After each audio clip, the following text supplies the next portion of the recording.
Let's start or continue our chapter number 5th of 11th standard, Janpadas and Republic. Today we are going to learn 5.3 Federation of State, which means association of state known as Ganarajya. The later Vedic literature, Jaina and Buddhist literature indicate that most of the Janpadas were monarchic state, which mean royal in nature. However, some of the Janpadas were of oligarchic. The ancient literature mention different types of state.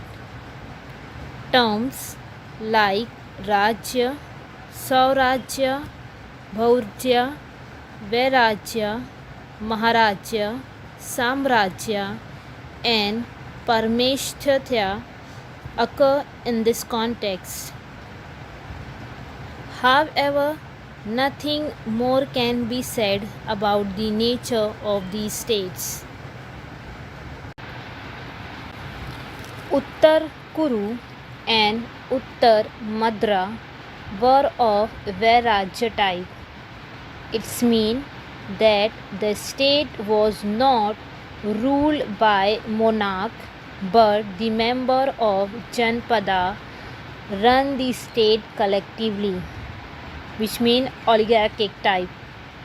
The ancient literature mentions such type of state as Ganasangha or Sangharaj, oligarchy, republics.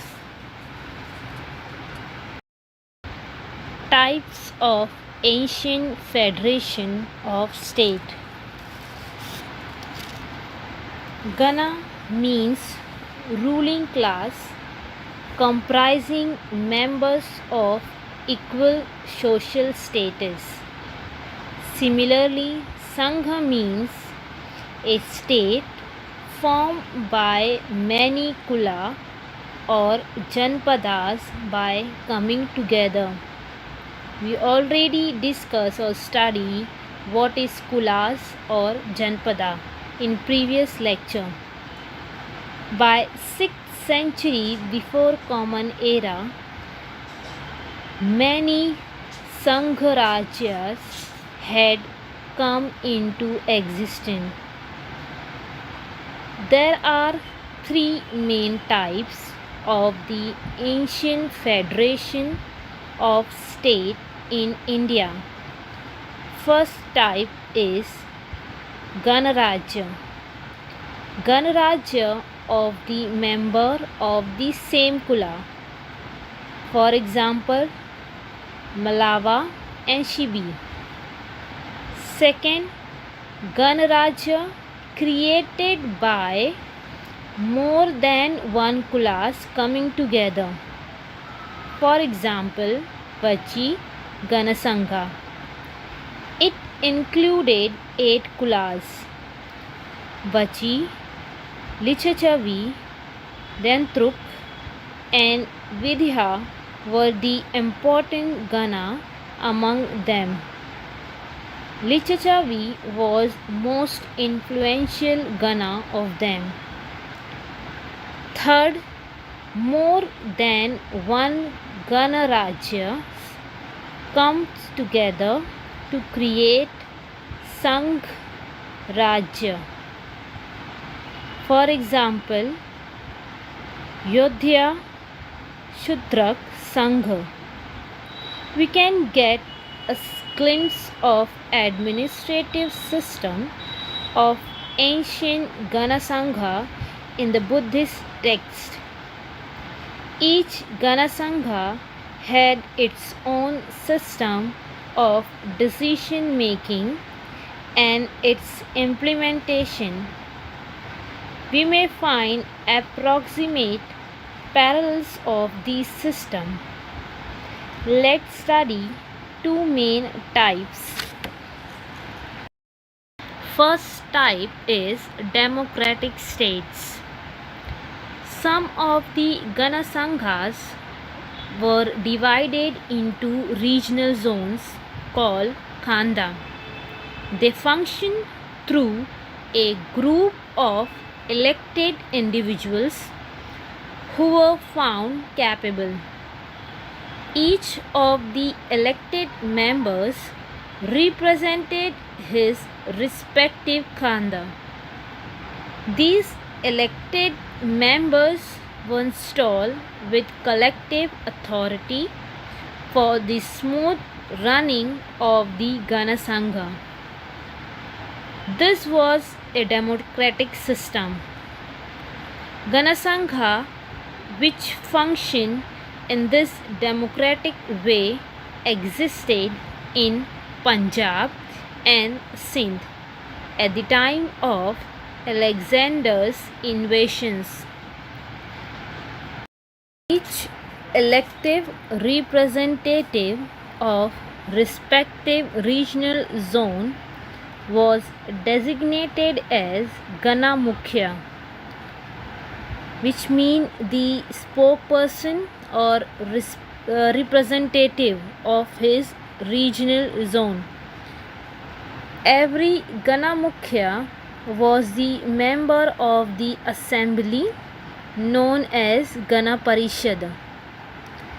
Gana Parishad was the highest decision-making authority concerning all the administrative matters of the Gana Sangha. The decision made by the Gana Parishad were implemented by the designated functionary of various cadre, which mean the blocks, zone. The Gana Pramukh was the principal functionary presiding over the administrative system.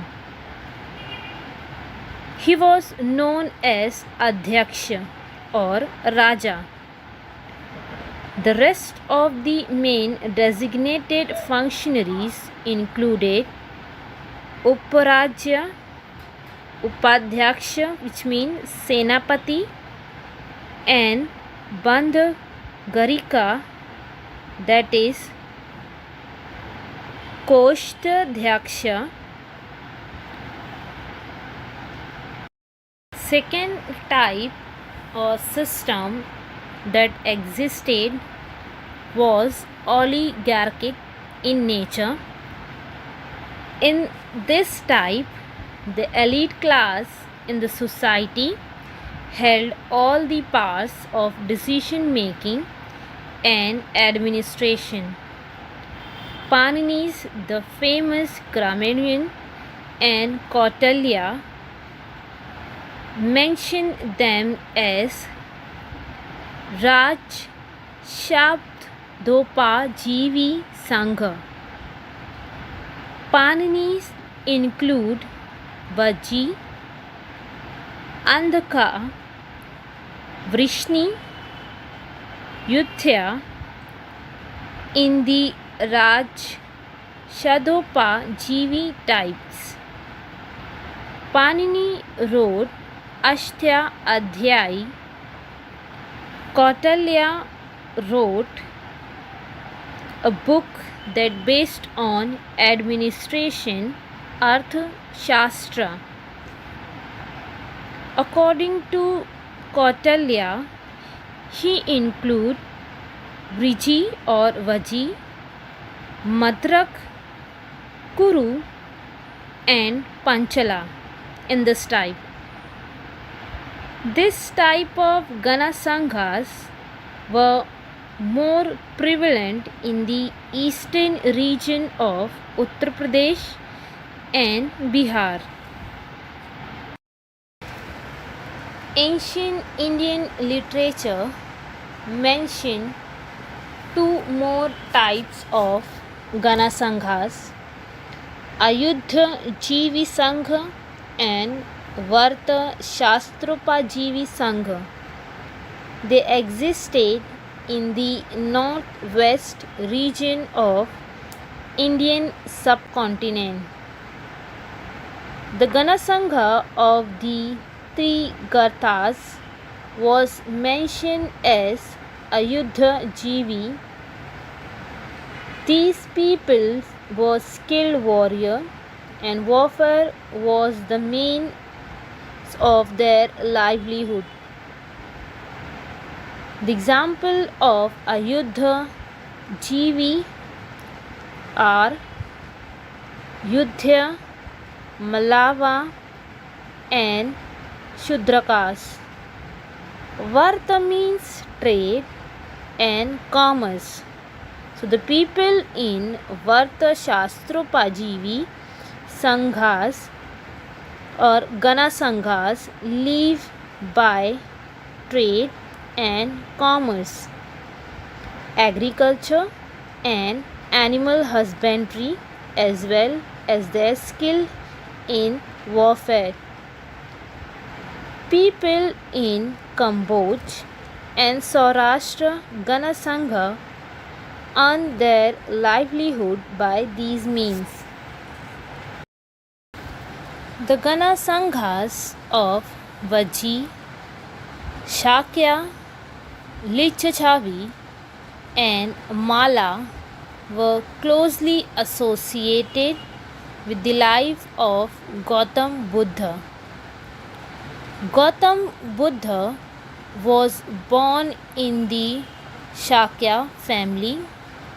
His father Shuddhodhan was an elected president, as we know that Rajan, of the Shakya Gana Parishad. We already knew that Janapadas mainly emerged as the result of the sense of geographical boundaries, which mean sense of territoriality and autonomous functioning. Some of the powerful Janapadas expanded and developed to the extent by or that they were acknowledged as Mahajanpadas by the 8th century before Common Era. Inshallah, we will learn in the next lecture or lesson about the expansion of Janpadas as Mahajanpadas of ancient India.